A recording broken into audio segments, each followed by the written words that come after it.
ओम ह्रीं अरहं णमोचिनाणं हरिवंश रूपी आकाश के महान सूर्य भगवान नेमिनाथ स्वामी जयवंत हो।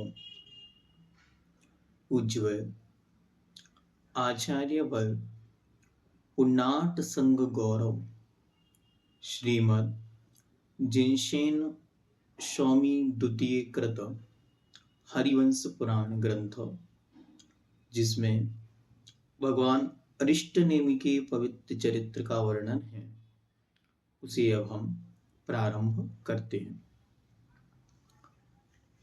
सर्वप्रथम इस ग्रंथ में 66 सर्ग हैं। क्रमशः पहले सर्ग में मंगलाचरण, पूर्व आचार्यों का स्मरण, सज्जन प्रशंसा, दुर्जन निंदा, शास्त्र की महत्ता और ग्रंथ में प्रतिपादित विषय, इनका वर्णन है। ग्रंथ में क्या क्या विषय हैं, इस पर हम पूर्व में चर्चा कर चुके हैं, जिसकी वीडियो आपको डिस्क्रिप्शन में मिल जाएगी। द्वितीय सर्ग, दूसरे सर्ग में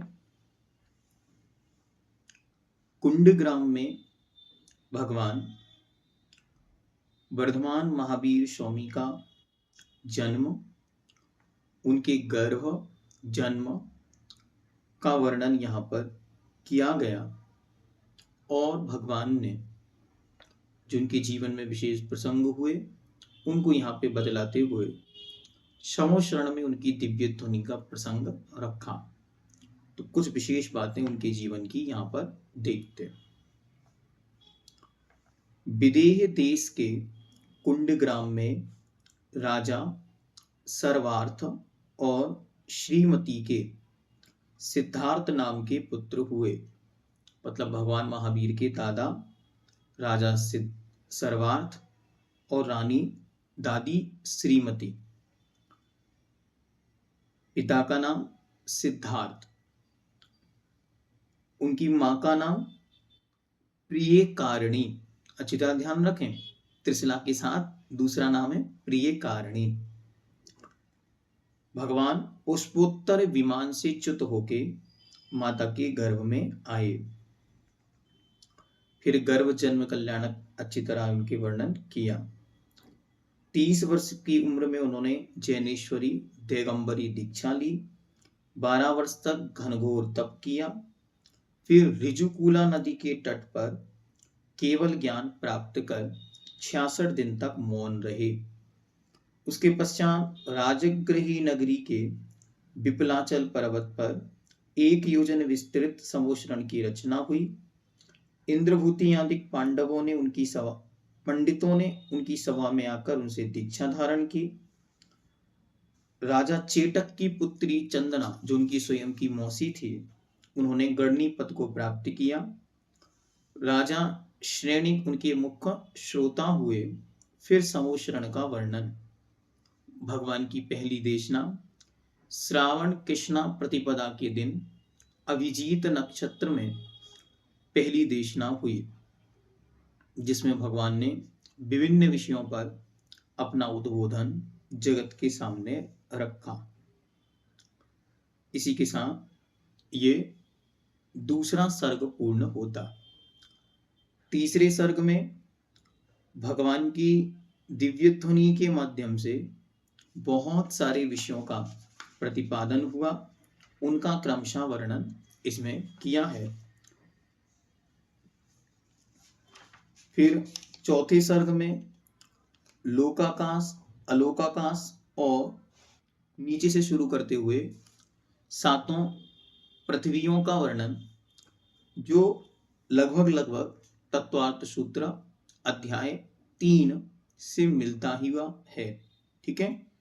फिर इसके बाद पंचम सर्ग, इसमें सारा का सारा वर्णन एज इट इज तत्वार्थ सूत्र अध्याय 4 से ऊर्ध्वलोक संबंधी, मध्यलोक संबंधी वर्णन है। विशेषता इतनी है कि इसमें नंदीश्वर आदि अनेक द्वीप सागरों का भी बहुत अच्छी तरह वर्णन किया गया है। फिर इसके बाद षष्ठ सर्ग, छठवां सर्ग, इसमें बहुत सारी प्रकार की जो विशेषताएं होती हैं विमानों की, देवियों की, देवताओं की, इन सब का वर्णन उज्ज्वर ने किया, जो सब कुछ करणान योग के विषय है। इसके बाद सप्तम सर्ग, इसमें द्रव्यों का स्वरूप अच्छी तरह आचार्य ने बतलाया। फिर द्रव्यों के अंदर काल पर विशेष जोर दिया, व्यवहार काल, पल्ल काल, आदि सागर आदि की उपमा काल आदि को अच्छी तरह से आचार्य ने समझाया। और इसी बीच काल को समझाते हुए इस अवसर्पिणी काल के तृतीय आराम में भगवान श्रीमद 1008 आदिश्वर महादेव की उत्पत्ति वहां पर हुई। तो अंत में इन्होंने कहा कि जब तृतीय काल के अंतिम भाग में प्रतिश्रुति आदि 14 कुलकरों की उत्पत्ति हुई और उनके कार्य, ऊंचाई, रंग रूप, दंड आदि व्यवस्था का वर्णन हुआ। इसके बाद आता है अष्टम सर्ग, और अष्टम सर्ग में शुरुआत से अंतिम कुलकर नावीराय के 81 खंड के सर्वतोभद्र महल का वर्णन। तो भगवान आदिनाथ सर्वतोभद्र नाम के महल में रहते थे। फिर राजा नावीराय और उनकी रानी मरुदेवी का वर्णन। अष्टम सर्ग पूरा का पूरा भगवान आदिनाथ स्वामी के जीवन से संदर्भित है, उसमें कुछ विशेष बातें आपके सामने रखते हैं। भगवान के पिता का नाम नाभीराय, भगवान की माता का नाम मरुदेवी, महल का नाम सर्वतोभद्र,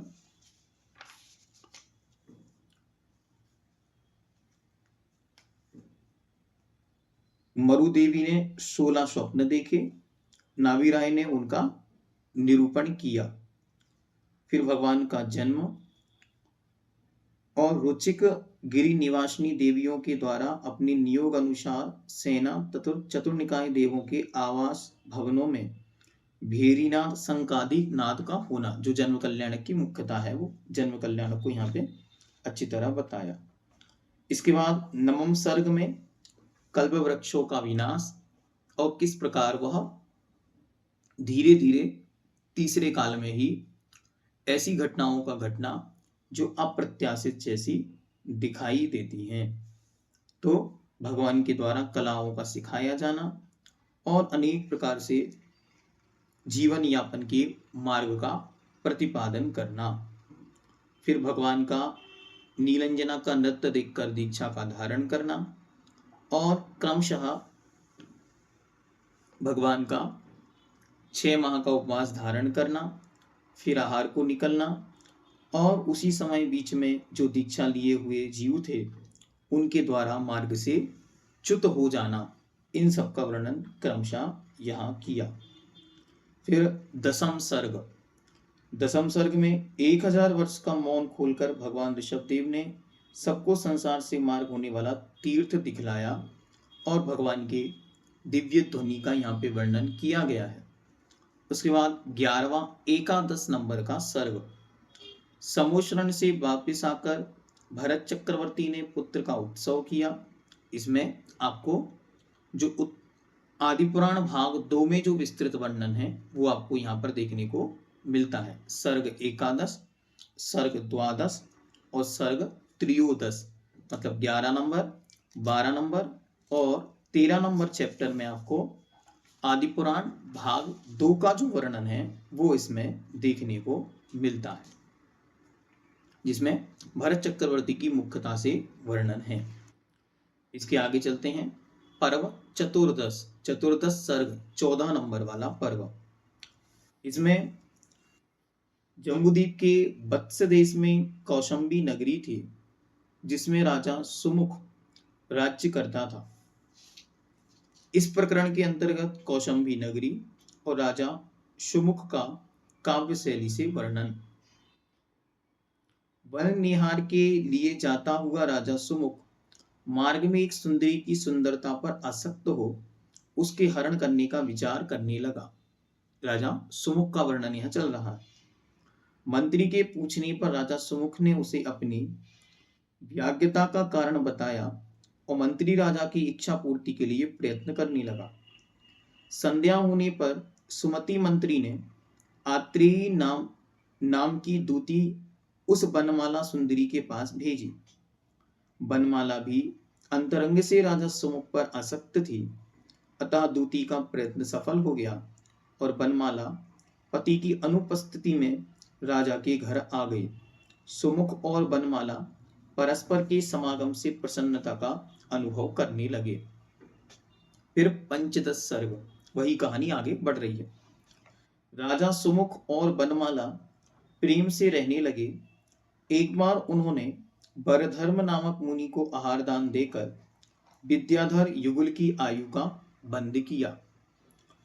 तदनंतर वज्रपात से दोनों मरकर क्रमशः विजयातगिरी के हरिपुर और मेदपुर नगर में उत्पन्न हुए। वहां भी उन दोनों का वर वधु के रूप में समागम हुआ। वर का नाम आर्य और वधु का नाम मनोरमा था। बनमाला के विरह में से उसके असली पति वीरक सेठ की बड़ी दुर्दशा हुई। तदनंतर वह दीक्षा धारण कर प्रथम स्वर्ग में देव हुआ। वीरक का जीव देव अवधि ज्ञान से अपनी पूर्व प्रिया बनमाला और उसके अपहर्ता सुमुख को जानकर विजयात से उठा लाया और भरत क्षेत्र के चंपापुर नगर में समस्त विद्याएं छेद कर छोड़ दिया गया। अब वह आर्य विद्याधर अपनी मनोरमा विद्याधरी के साथ वहीं रहने लगा। वहां का राजा बन गया तथा उसके हरि नाम का पुत्र हुआ। यही हरिवंश का स्थापक हुआ और इसी वंश में आगे चलकर कुशाग्रपुर अर्थात राजगिर नगर में राजा सुमित्र और रानी पद्मावती के भगवान मुनि सुब्रत नाथ का जन्म हुआ। इस प्रकार यह हरिवंश की उत्पत्ति की कथा आपके सामने आचार्य ने रखी कि हरिवंश की उत्पत्ति किस प्रकार हुई। तो हरिवंश की उत्पत्ति किस प्रकार हुई? एक सुमुख नाम का राजा था, उनका किसी बरमाला नाम की स्त्री पर आसक्ति हो गई और उन्होंने उसको वहां से लाए और उसके निमित्त से उन्होंने एक बार एक स्थान पर मुनि महाराज को आहार दिया।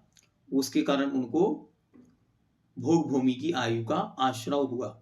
वहां उन्होंने अच्छी तरह निवास कर रहे थे, लेकिन जो उस बरमाला का पति था जिसका नाम वीरक था, उसने उन्हें वहां से उठाया और भरतखंड में छोड़ दिया। यहां पर वह आर्य विद्याधर अपनी मनोरमा विद्याधरी के साथ रहने लगा और वहां का राजा बन गया और उनके हरि नाम का पुत्र हुआ और उस हरि नाम के पुत्र से ही यह हरिवंश इस प्रकार से आगे बढ़ा। वास्तविक वंश है इक्ष्वाकु वंश, उस इक्ष्वाकु वंश में ही ये हरिवंश की उत्पत्ति हुई। इस प्रकार आपको जानना चाहिए। ठीक है। फिर पर्व नंबर 16, ये हरिवंश की उत्पत्ति की कथा यहाँ पे पूर्ण हुई। अब पर्व 16 में भगवान मुनि सुब्रतनाथ का वर्णन कर रहे हैं। क्यों कर रहे हैं? प्रसंगवशात, क्योंकि मुनि सुब्रतनाथ तीर्थंकर परमात्मा इसी हरिवंश में उत्पन्न हुए, इसीलिए अब मुनि सुब्रतनाथ भगवान का वर्णन करते हैं। भगवान शीतलनाथ के बाद क्रम से 9 तीर्थंकरों के मोक्ष चले जाने पर, मतलब मल्लीनाथ भगवान की मुक्ति के बाद कुशाग्रपुर के राजा सुमित्र और रानी पद्मावती के जब 20वें तीर्थंकर भगवान मुनि सुब्रतनाथ का गर्भावतरण का समय आया, तब पद्मावती ने 16 स्वप्न देखे। राजा सुमित्र ने उनका फल बतलाया। भगवान का जन्माभिषेक आदि का वर्णन, उनकी बाल स्तुति और उनकी बाल क्रीड़ाओं का वर्णन, फिर भगवान की दीक्षा, भगवान का केवल ज्ञान और भगवान की मुक्ति निर्वाण तक का वर्णन इन्होंने क्रमशः इसमें किया। इसके बाद सप्तादश पर्व, 17 नंबर का पर्व, उसी हरिवंश में मुनि सुब्रत नाथ तीर्थंकर के सुब्रत नाम का पुत्र हुआ, सुब्रत के दक्ष नाम का पुत्र हुआ, और दक्ष की इला नाम की रानी से एले नामक पुत्र और मनोहरी नाम की कन्या हुई। राजा दक्ष ने अपनी पुत्री मनोहरी की सुंदरता से रीझ कर उसे अपनी स्त्री बना लिया। इस घटना से राजा दक्ष की स्त्री ईला पति से संबंध विच्छेद कर अपने एलेय पुत्र को ले अन्यत्र चली गई। वहां उसने ईलावर्धन नगर बसाकर एलेय को राजा बनाया। एलेय के पुत्र कुणिमणि विदर्भ देश में एक कुंडिन नाम का नगर बसाया। कालक्रम से उसी वंश में अन्य अनेक पुत्र उत्पन्न हुए।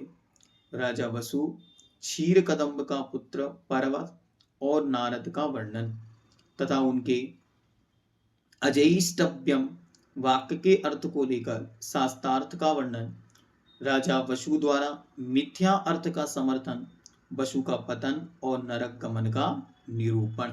अच्छी तरह ध्यान रखना है आपको। ये किस प्रकार की घटना आपके सामने रखी जा रही है, जो घटना आप लोग बार बार पढ़ते हैं। सत्यव्रत के दिन, सत्य धर्मी के दिन एक कथा सुनाई जाती है कि राजा वसु को किस प्रकार से नरक हुआ। तो उनका वर्णन यहाँ पर ये भगवान मुनि सुब्रत नाथ स्वामी के वंश में ही उत्पन्न हुए थे। मुनि सुब्रत नाथ भगवान के पुत्र हुआ सुब्रत, सुब्रत का पुत्र हुआ दक्ष, दक्ष की इला नाम की रानी से एले नाम का पुत्र हुआ, और उस एले नाम के पुत्र से ही आगे राजा वसु हुआ। ठीक है, और उस वसु के साथ ये घटना उस परिवार में, उस वंश में ये घटी, जिसे हम लोग अच्छी तरह से सुने हुए हैं, समझे हुए हैं, और पूरी कथा आपको अच्छी तरह से याद है कि 3 मित्र थे। एक का नाम राजा वसु, दूसरा पर्वत और तीसरा नारद। ये तीनों क्षीर कदम्ब नाम के गुरु के पास पढ़ने जाते थे, और वहां पर जब इनकी पढ़ाई चल रही थी तभी बीच में क्षीर कदम्ब ने दीक्षा ले ली।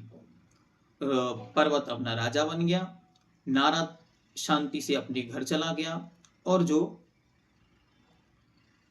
तीसरा था वह अपना एक आश्रम बनाकर उसी शिक्षा को, क्योंकि वो क्षीर कदम्ब का पुत्र था, इसलिए वो अपनी विद्या को आगे बढ़ाने लगा। विवाद होने पर अजैष्टव्यम नाम का एक वाक्य वहां पर था, उसका अर्थ करते उसने कहा, अज का अर्थ होता है बकरा, तो बकरे का होम होना चाहिए, ऐसा वाक्य का अर्थ गुरु ने कहा था। तब नारद ने उसको समझाया पर्वत को कि नहीं, ये आप गलत कर रहे हो, ये ठीक नहीं है। वह नहीं माना, बोले राजा से पूछ लो, क्योंकि राजा भी तो गुरु के ही शिष्य रहे हैं। इस प्रकार से जब वो विवाद राजा के पास पहुंचा, तब क्षीर कदम्ब की पत्नी ने गुरु दक्षिणा के रूप में उससे वचन मांग लिया, और उस वचन के स्वरूप उनका सर्वस्व एक प्रकार से चला गया, और राजा वसु नरक चला गया। इस प्रकार की एक कथा यहाँ पर विस्तार से दी गई है, हमने संक्षेप में आपके सामने रख दी। अब आगे चलते हैं। अष्टादश पर्व, 18 नंबर का पर्व। राजा वसु के बृहध्वज नाम के पुत्र से मथुरा में सुबाहु पुत्र हुआ। जो राजा वसु है उसी के बृहध्वज नाम का पुत्र से मथुरा में सुबाहु पुत्र हुआ। उसे आदि लेकर अनेक राजाओं के हो जाने पर, मतलब उसी वंश में अनेक राजाओं के बीत जाने पर भगवान 21वें तीर्थंकर नमीनाथ हुए। इनके मोक्ष जाने के बाद इसी यदु वंश में यदु नाम का राजा हुआ, जो यादवों की उत्पत्ति का कारण हुआ। अच्छी तरह ध्यान रखें, मूल वंश है इक्ष्वाकु, उसी में एक राजा के नाम से, हरि नाम के व्यक्ति से उसी का नाम पड़ गया हरिवंश, और अब उसी का नाम आगे चलेगा यदुवंश। ठीक है, हरिवंशों में यदु नाम का राजा हुआ, जो यादवों की उत्पत्ति का कारण हुआ। इसी वंश में अंधक वृष्टि की सुभद्रा स्त्री से समुद्र विजय आदि 10 भाई हुए। अच्छी तरह ध्यान रखें, इसको नोट डाउन कर लें। अंधक वृष्टि ये नेमिनाथ भगवान के दादा, और सुभद्रा ये नेमिनाथ भगवान की दादी, और उनके समुद्र विजय आदि 10 भाई हुए। समुद्र विजय भगवान नेमिनाथ के पिता, और उनके 10 भाई हुए, जिनमें अंतिम भाई थे वसुदेव, और वसुदेव के ही श्री कृष्ण, और ये श्री कृष्ण उत्पन्न हुए। इस तरह आपको ये विषय ध्यान में रखेंगे तो ये प्रसंग और आसान होता जाएगा। ठीक है, चलो अब आगे चलते हैं। तो अंधक वृष्टि की सुभद्रा स्त्री से समुद्र विजय आदि 10 भाई हुए। राजा भोजक वृष्टि की पद्मावती नामक पत्नी से उग्रसेन, महासेन आदि पुत्र हुए। राजा वसु के सुवसु पुत्र की संतति में अनेक राजा हुए। राजगृही नगर में राजा जरासंध तथा उनके कालय वन आदि पुत्र का वर्णन। इस प्रकार 3 विकार की विशेषताएं समझना। पहली, अंधक वृष्टि की परंपरा, जिसमें समुद्र विजय, श्री कृष्ण और नेमिनाथ हुए। तो दूसरी परंपरा राजक भोज वृष्टि की, उसमें उग्रसेन, महासेन जो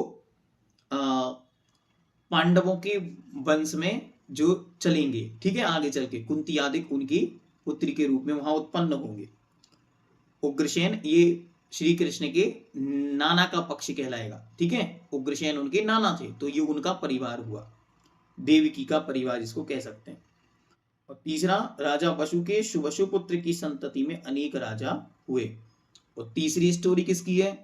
तीसरी स्टोरी चल रही है उसी समय में प्रतिनारायण। प्रतिनारायण मतलब जो नारायण का शत्रु होता है, जिसका नाम है जरासंध। ठीक है, इस प्रकार ये 3 कथाएं चल रही हैं। कदाचित सौर्यपुर के गंधमदन पर्वत पर सुप्रतिष्ठ मुनिराज को उपसर्ग के बाद केवल ज्ञान की प्राप्ति हुई। शौर्यपुर नगरी है और वहां पर सुप्रतिष्ठित नाम के मुनिराज को केवल ज्ञान प्राप्त हुआ। सुप्रतिष्ठित केवली के द्वारा धर्म का विस्तृत उपदेश, जिसमें मुनि तथा श्रावकों के व्रत और बहुत सारे प्रकार का वर्णन किया गया, जिसमें अंधक वृष्टि के 10 भवों का वर्णन, समुद्र विजय आदि 10 पुत्रों के भवांतरों का वर्णन, सुप्रतिष्ठित केवली का बिहार और समुद्र विजय को राज्य की प्राप्ति का वर्णन हुआ। ठीक है, अब इसके बाद 19 नंबर पर सर्ग। 19 नंबर सर्ग में क्या हुआ, आगे कहानी चल रही है। राजा समुद्र विजय मतलब नेमिनाथ भगवान के पिता ने अपने 8 छोटे भाइयों के विवाह किए। वसुदेव अत्यंत सुंदर थे। जब भी नगर में, देखो वसुदेव का चरित्र यहां से प्रारंभ हो रहा है। वसुदेव अपने आप में अत्यंत सुंदर थे, क्योंकि ये कामदेव थे। ठीक है, ये स्वयं कामदेव थे। ये श्री कृष्ण के विषय में बहुत बड़ी एक प्रकार से महापुण्यशाली व्यवस्था थी। इनके पिता भी कामदेव, भी स्वयं नारायण, उनके भाई बलदेव, उनके भाई चचेरे भाई तीर्थंकर, और उनके खुद के बेटे प्रथम कुमार क्या बनेंगे, कामदेव। तो इस प्रकार एक ही घर में सारी की सारी व्यवस्था देखने को मिलती। ये कहलाता है पुण्य का नियोग। जब किसी के तीव्र पुण्य का नियोग होता है तो सारी महान आत्माएं एक साथ आके बस जाती। तो ऐसे ही हम सबको भी सामूहिक पुण्य का लाभ समय समय पर लेते रहना चाहिए, जिससे हमें भी ऐसी पुण्यशाली संततियां, पुण्यशाली परिवार उपलब्ध हो। ठीक है, तो सामूहिक जो कार्य होता है, जैसे सामूहिक सम्मिश्र की वंदना करना, सामूहिक सिद्ध चक्र करना, सामूहिक स्वाध्याय करना, सामूहिक शिविर करना, सामूहिक विहार कराना, इन सब कार्यों को करने से सामूहिक पुण्य का बंध होता है, और सामूहिक पुण्य के बंध से ही सामूहिक उत्पत्ति होती है, जैसे इनके यहां हुई। ठीक है, ऐसा ध्यान में रखो। आगे अब वसुदेव का चरित्र यहां प्रारंभ करते हैं। वसुदेव अत्यंत सुंदर थे। जब भी नगर में कीड़ार्थ निकलते थे, तब नगर की स्त्रियां उन्हें देख काम से बेहल हो उठती थीं। इसलिए नगर के प्रतिष्ठित लोग राजा समुद्र विजय के पास गए। उन्होंने लोगों को सांत्वना देकर विदा किया। इतने सुंदर थे, इतने सुंदर थे कि एक दिन एक स्त्री ने उनको देखते देखते इस तरीके से उनको देखती रही और अपने बच्चे बेटे के गले में रस्सी डाल के उसको कुएं में उतार दिया। उसको घड़े में रस्सी डाल के उसको पानी में डालना था, तो वो उसको देखती रही और देखते देखते उसने गले की रस्सी में उसको अपने बेटे को बांधकर और गले उसको पानी में उतार दिया, कुएं में। इसको देखकर वहां के लोगों का आक्रोश बढ़ गया और सबने जाके राजा समुद्र विजय को निवेदन किया कि महाराज कुछ प्रतिबंध, इन पर प्रतिबंध होना चाहिए। इस प्रकार का माहौल वहां बन गया। इसलिए नगर के प्रतिष्ठित लोग राजा समुद्र विजय के पास गए। उन्होंने लोगों को सांत्वना देकर विदा किया और तत्काल घूमकर आए हुए वसुदेव को बड़े प्रेम से अपने महल में रख छोड़ा तथा उसके बाहर जाने पर पाबंदी लगा दी कि अब तुम इस महल के बाहर नहीं जा सकते। एक दिन कुब्जा दासी के द्वारा कुमार वसुदेव को अपने कैद होने का पता लगा, जिससे वे रात्रि के समय एक सेवक को साथ लेकर बाहर निकल गए। जैसे उन्हें पता चला कि मुझे क्यों बंद किया गया, तो आपकी सुंदरता आपके बंधन का कारण है, लोगों ने आपकी इस प्रकार की शिकायत कर दी है। तो उन्हें पता चला तो उनका मन रूठ गया और उन्होंने एक सेवक को साथ लिया और घर छोड़ दिया। शमशान में जाकर उन्होंने उस सेवक को यह प्रत्यय कराया दिया कि वासुदेव चिंता में जलकर मर गए और आप शीघ्रगामी घोड़े पर सवार हो वहां से अन्यत्र चल दिए। और उन्होंने झूठी खबर भेज दी कि वसुदेव मरण को प्राप्त हो गए हैं और वे वहां से दूसरे देश की ओर चले गए। सेवक ने समुद्र विजय को खबर दी। इस घटना से सब लोग बहुत दुखी हुए। वसुदेव का भारतवर्ष एवं विजयात पर्वत की दोनों श्रेणियों से परिभ्रमण कर अनेक विद्याधरों और भूमि गोचरी कन्याओं के साथ विवाह करना, ये प्रकरण हर एक को जीवन में महानतम प्रेरणा को देने वाला है। मैंने अपने जीवन में एक छोटी सी पुस्तक थी, उसका नाम था वसुदेव चरित्रम। छोटी सी पुस्तक थी, उपन्यास शैली में लिखी थी। उसको पूरा आद्योपांत पढ़ा था 2010 में, आज से 16 साल पहले। वो मेरे जीवन का पहला उपन्यास था, वसुदेव चरित्रम। उस उपन्यास को पढ़ के पता चलता है कि जीवन में कैसे प्रसंग घटते हैं और उन प्रसंगों में किस प्रकार के निर्णय होते हैं, किस प्रकार पुण्य कार्य करता है और किस प्रकार व्यक्ति को अपने ही घर से निकाल देने पर भी संसार में अनेक स्थानों पर शरण मिलती है। बहुत अच्छी तरह समझना, इस प्रसंग को अच्छी तरह पढ़ना है डिटेल में, और एक एक कहानी जब आप पढ़ेंगे, किस प्रकार वो किस नगर में गए, वहां किस प्रकार से उन्होंने अपनी वीरता दिखाई, किसी से युद्ध किया, कहीं स्वयंवर में गए, कहीं इस प्रकार की घटना घटी, कहीं राजा की, कहीं सेठ की, कहीं किसी की पुत्री से उनका मिलन हुआ, विवाह हुआ, आकर्षण हुआ, सम्मोहन हुआ, अनेकों सैकड़ों प्रसंग आपको देखने को मिलेंगे। इसमें अच्छी तरह ये समझना है कि देखो, अपने घर से तो निकाल दिया गया, अपने घर में तो बंदी बना लिया गया, और जगत में उसे अनेक प्रकार के निमित्तों की प्राप्ति होती है। तो क्या होता है, इस प्रकार से ही जीव का नियोग कहलाता है, पुण्य कहलाता है। इस प्रकार से घटनाएं घटती। उसी परिभ्रमण के समय वसुदेव चंपापुरी में आए और सेठ चारुदत्त की गंधर्व सेना पुत्री की संगीतज्ञता की प्रशंसा सुन उसे परास्त करने के लिए सुग्रीव नामक संगीताचार्य के पास संगीत विद्या सीखने लगे। तदनंतर उन्होंने संगीत के द्वारा गंधर्व सेना को परास्त कर दिया और उसे विवाहाया। इसी प्रकरण में के अंतर्गत संगीत शास्त्र का भी विस्तृत वर्णन किया। इससे समझ में आता है कि पूज्यवर हरिअजिनसेन स्वामी संगीत के महान ज्ञाता थे। उन्होंने संगीत विद्या को बहुत अच्छी तरह पढ़ रखा था, अथवा अभ्यास भी किया हो अपने समय में। जब वे गृहस्थ में रहे होंगे तो हो सकता है कि संगीत के बहुत अच्छे मास्टर रहे होंगे। इसके बाद 20वां पर्व। राजा श्रेणिक के प्रश्न के उत्तर में गौतम स्वामी सम्यक दर्शन को विशुद्ध करने वाली विष्णु कुमार मुनि की कथा कहने लगे। अब यहाँ पर 20वें सर्ग में मुनि सुब्रतनाथ भगवान के काल में ही,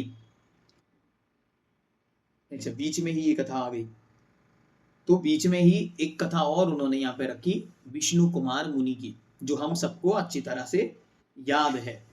कौन सी कथा है? रक्षाबंधन की कथा। तो रक्षाबंधन की कथा यहाँ पर इसी ग्रंथ में, कभी ये प्रश्न आपको पूछा जा सकता है कि रक्षाबंधन की कथा किस ग्रंथ में किस रूप में वर्णित है? तो हरिवंश पुराण में 20वें सर्ग में ये वर्णन है। तो थोड़ी सी कथा, यद्यपि कथा आप सबको ज्ञात है और उसकी डिस्क्रिप्शन में लिंक भी दे देंगे, जो कथा आपको पहले सुनाई गई है। यहाँ पे थोड़ी सी जो कथा है उसके सामान्य विषय उसका यहाँ पे रख देते। राजा श्रेणिक के प्रश्न के उत्तर में गौतम स्वामी सम्यक दर्शन को विशुद्ध करने वाली विष्णु कुमार मुनि की कथा कहने लगे। उज्जैनी के राजा श्रीधर्मा नगरवासियों को मुनि वंदना के लिए जाते देख मंत्रियों के साथ स्वयं गया। मुनियों को उस संग का ध्यान उस समय ध्यानस्थ था मुनियों का संग उस समय ध्यानस्थ था, अतः किसी ने राजा को आशीर्वाद नहीं दिया। बलि आदि मंत्री मार्ग में मिले, एक मुनि को शास्त्रार्थ के लिए छेड़ बैठे और हार कर लज्जित हुए। रात्रि में मुनियों को मानने के लिए आए, पर यक्ष ने कीलित कर दिया। यह देख राजा ने मंत्रियों को देश से निकाला दे दिया। हस्तिनापुर के महापद्म चक्रवर्ती और उनके पुत्र विष्णु कुमार की दीक्षा का वर्णन। बलि और आदि मंत्री हस्तिनापुर जाकर राजा पद्म के पास रहने लगे। किसी समय अकंपनाचार आदि जो पहले कहे गए 700 मुनि हैं, वे 701 मुनि का संग हस्तिनापुर पहुंचा तो बलि आदि मंत्रियों ने राजा पद्म से 7 दिन तक का राज्य लेकर मुनियों पर उपसर्ग किया और विष्णु कुमार ने अपनी विक्रिया से उस बलि का दमन कर मुनि संघ की रक्षा की। इस प्रकार यह पूरा प्रकरण रक्षाबंधन कथा के नाम से प्रसिद्ध हुआ। इसके बाद 21 नंबर पर्व। 21 नंबर पर्व में भी एक विशेष कथा आपके सामने रखी जा रही है, उसको देखते हैं। कुमार वसुदेव के पूछने पर चारुदत्त ने आत्मकथा सुनाई।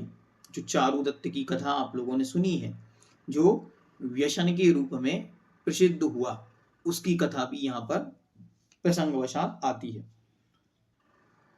जिसके अंतर्गत चारुदत्त की उत्पत्ति, विवाह, वेश्यागमन की आसक्ति, वेश्या की माता के द्वारा छल से अलग करना, अपने घर वापस आना, माता तथा स्त्री से मिलना, व्यापार के लिए बाहर जाना, मार्ग में अनेक कष्ट भोगना, अंत में मुनिराज के दर्शन कर उनके पुत्रों की सहायता से विजयार्थ पर जाना और गंधर्व सेना पुत्री को विवाह के अर्थ लाना आदि का रोमांचकारी वर्णन है। फिर 22 नंबर पर्व। चंपापुर में गंधर्व सेना के साथ वसुदेव रह रहे थे।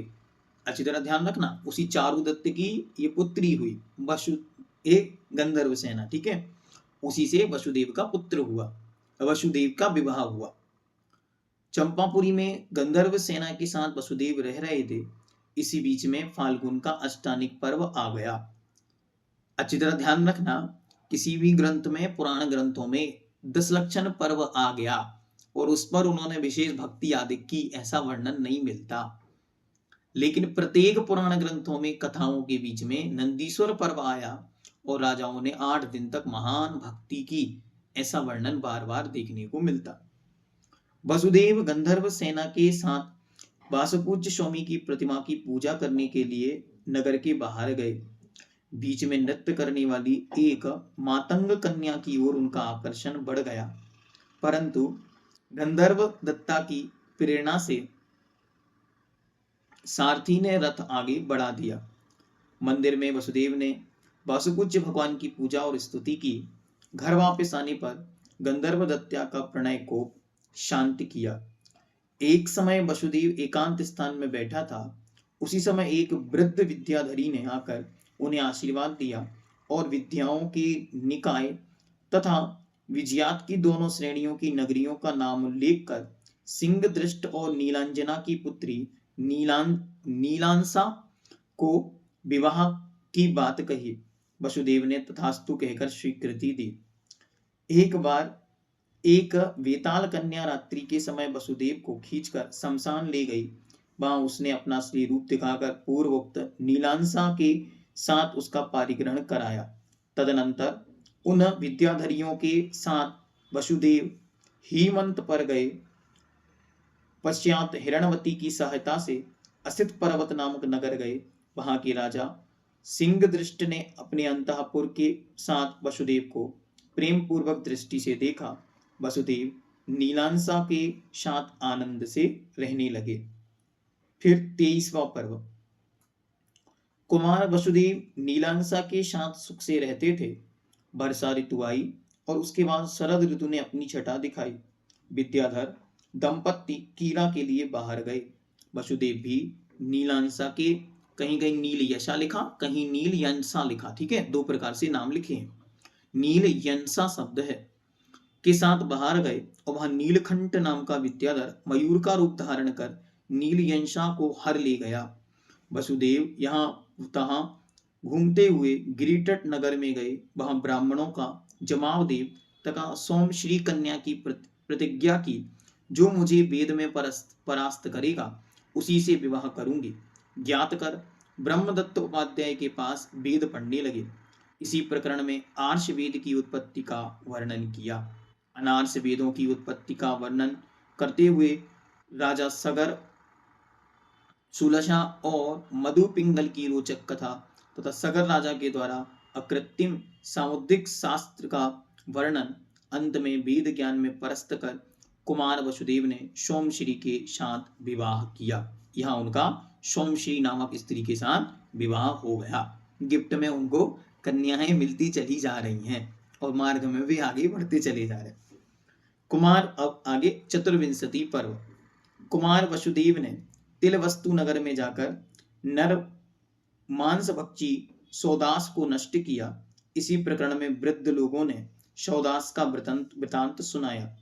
कुमार वसुदेव का अचल गांव की श्रेष्ठी की पुत्री बनमाला के साथ विवाह हुआ तथा वेदसामपुर के राजा कपिल मुनि को जीतकर उसकी कपिला नामक पुत्री के साथ विवाह संपन्न हुआ।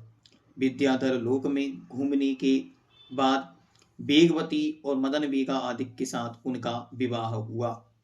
मदन वेगा के 25वां पर्व। मदन वेगा के भाई दधिमुख ने अपने पिता को बंधन से छुड़ाने के लिए वसुदेव से प्रार्थना की। इसी संदर्भ में हस्तिनापुर के राजा कार्तवीर्य, जमदग्नि के पुत्र परशुराम और शुभम चक्रवर्ती का वर्णन। तो यहाँ पर शुभम चक्रवर्ती का वर्णन आपको देखने मिलेगा और परशुराम, जिनके विषय में कहा जाता है कि बहुत अधिक पावरफुल, शक्तिशाली ये थे, उनका वर्णन यहाँ पे दिया। दधिमुख की प्रार्थना सुन वसुदेव ने युद्ध द्वारा त्रिशकर को मारा और अपने सुशर को बंधन से मुक्त किया। अब 26 नंबर पर्व। ये वसुदेव चरित्र ही पूरा चल रहा है। कुमार वसुदेव से मदन वेगा की अनावृष्टि नाम का पुत्र हुआ। एक दिन सब विद्याधर अपनी अपनी स्त्रियों के साथ विजयातगिरी के सिद्धकूट जिनालय गए। कुमार वसुदेव भी मदन वेगा के साथ गए। वहां मदन वेगा ने उन्हें विद्याधरों की विविध जातियों का परिचय कराया। यहाँ विद्याधरों का विशेष वर्णन देखने को मिलता। एक दिन मदन वेगा कारण बस कुमार से कुपित हो भीतर चली गई। इसी बीच में त्रिशिकर विद्याधर की विधवा पत्नी शूर्पणखी मदन वेगा का रूप धरकर कुमार को छल से हर ले गई। शूर्पणखी कुमार को नष्ट करने के कार्य में मानस वेग को नियुक्त कर चली गई। कुमार राजगृह नगरी में एक घास की गंजी पर गिरे। उधर जरासंध के सेवक ने पकड़कर तत्काल मारने के अभिप्राय से एक चर्म निर्मित भादड़ी में बंद कर उन्हें पर्वत के नीचे पटक दिया, परंतु वेगवती स्त्री ने उन्हें बीच में झेल लिया और नीचे उतरकर उससे बाहर निकलकर दोनों का मिलन हुआ। ये सब कथाएं आपको संकट और विषम परिस्थितियों के बारे में बता रही। कुमार वसुदेव ने नागपाश से बद्ध बालचंद्रा को छुड़ाया, जिससे उसे विद्या सिद्ध हो गई और वह कुमार की पत्नी बनने की आशा से अपनी विद्या कुमार की आज्ञा से वेगवती को दे गई। फिर 27 नंबर पर विद्युत दृष्ट ने सज्जंत मुनि पर उपसर्ग किस कारण किया? राजा श्रेणिक के इस प्रश्न के उत्तर पर गौतम गणधर भगवान संजयंत केवली का चरित्र पूर्वों के साथ कहने लगे। यहाँ पर 27 नंबर में संजयंत केवली का वर्णन है। इसी के अंतर्गत सुमित्र दत्त वणिक के रत्न हड़पने वाले श्रीभूति पुरोहित की कथा का वर्णन भी इसमें मिलता है, जो वो कहता था कि मैं जिह्वा काट लूंगा यदि मैं झूठ बोलता हूं। इस प्रकार से उसने पाप झूठ पाप में प्रसिद्धि पाई, उसका वर्णन यहाँ पर किया गया। इसके बाद 28 नंबर, फिर वापस वसुदेव चरित्र पर आ जाते हैं। वेगवती से रहित वसुदेव एक बार तापसों के आश्रम में गए।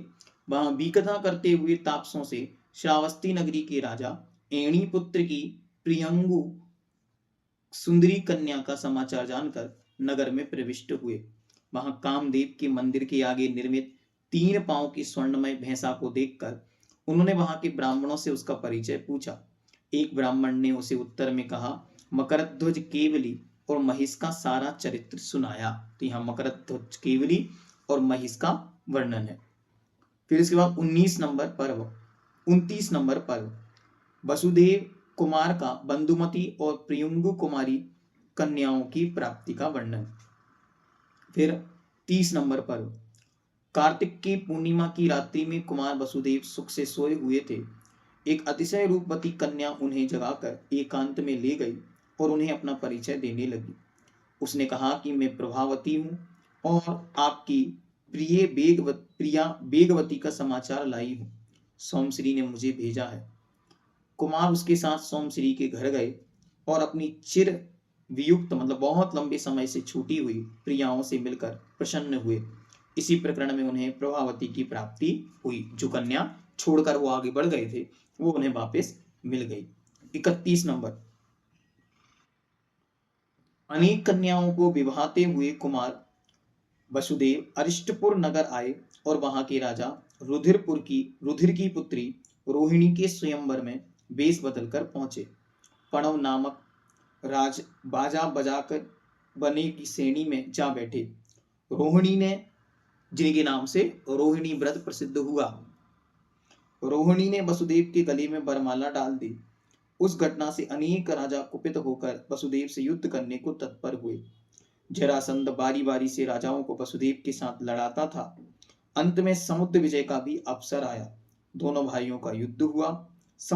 वसुदेव ने अपना कौशल दिखाने के बाद एक पत्र से युक्त बाण समुद्र विजय की ओर छोड़ा, जिसे ग्रहण कर समुद्र विजय हर्षित हुए और बहुत लंबे समय से बिछड़े हुए भाई से मिलकर आनंद छा गया।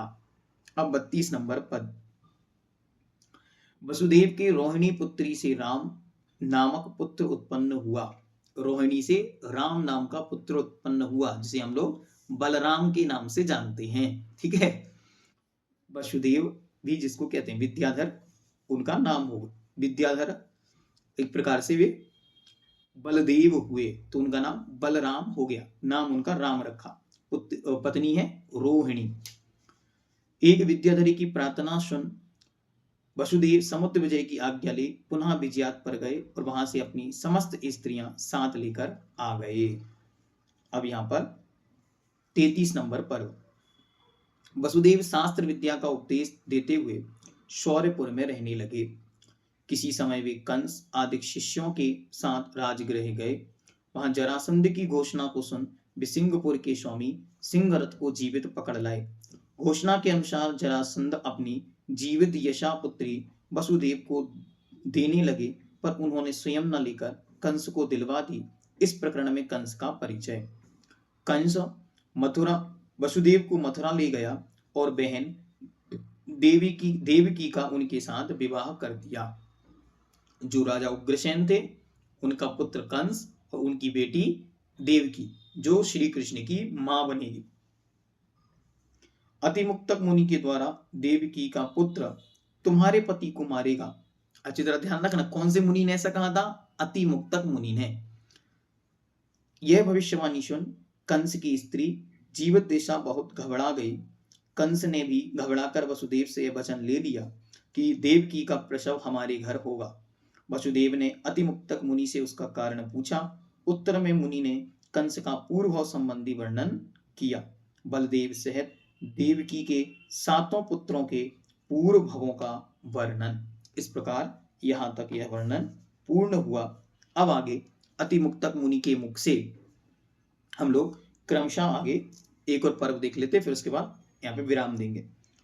तो 34 नंबर पर्व, अतिमुक्तक मुनि के मुख से यह बात सुनकर कि हमारे वंश में 22वें तीर्थंकर उत्पन्न होंगे, वसुदेव बहुत प्रसन्न हुए। मतलब उनके चाचा को ये बताया जा रहा है कि आपके वंश में नेमिनाथ भगवान होंगे। उनकी प्रार्थना सुन अतिमुक्तक मुनि ने नेमिनाथ के पूर्व भवों का सविस्तार वर्णन किया। इसी प्रकरण में उन्होंने सर्वतोभद्र आदि अनेक प्रकार के व्रत उपवासों का स्वरूप का वर्णन किया। इस ग्रंथ में बहुत सारी कनकावली, सर्वतोभद्र, लघु सर्वतोभद्र और सिंह निष्क्रियत, लघु सिंह निष्क्रियत आदि सैकड़ों व्रतों की चर्चा इस ग्रंथ के अंदर आपको देखने को मिलेगी। अब क्रमशः अब मूल कथा आई है। अभी तक तो उनके पापा, चाचा, दादा, नाना की कथाएं चल रही थी। अब मूल कथा में यहाँ पर भगवान नेमिनाथ, श्री कृष्ण, क्योंकि अभी श्री कृष्ण के माता पिता की अभी शादी बस हुई है। अब यहाँ से मूल कथा प्रारंभ होगी 35 नंबर पर्व से, जिसे हम लोग अगले एपिसोड में क्रमशः देखेंगे और वहां किस प्रकार से वह आगे आगे यात्रा बढ़ेगी क्रमशः हम लोग देखेंगे। जैनम जयतु शासनम। ओम ह्रीं अरहम इड़मूर्छिनाणम गिरनार गौरवाधिपते भगवान अरिष्ट नेमिनाथ स्वामी के पवित्र चरित्र का वर्णन करने वाला हरिवंश पुराण पर्व नंबर 35। अतिमुक्तक मुनि के मुख से भगवान नेमिनाथ के पूर्व भाव सुनकर वसुदेव बहुत प्रसन्न हुए। वसुदेव को अतिमुक्तक मुनि ने बतलाया कि आपके वंश में अरिष्ट नेमि तीर्थंकर 22वें नंबर के तीर्थंकर उत्पन्न होंगे। क्रम क्रम से देवकी ने मथुरा में 3 युगल के रूप में 6 पुत्र उत्पन्न किए और उन्होंने 3 युगल अर्थात जुड़वा बच्चों को जन्म दिया। ऐसे उनके 6 बच्चे हुए।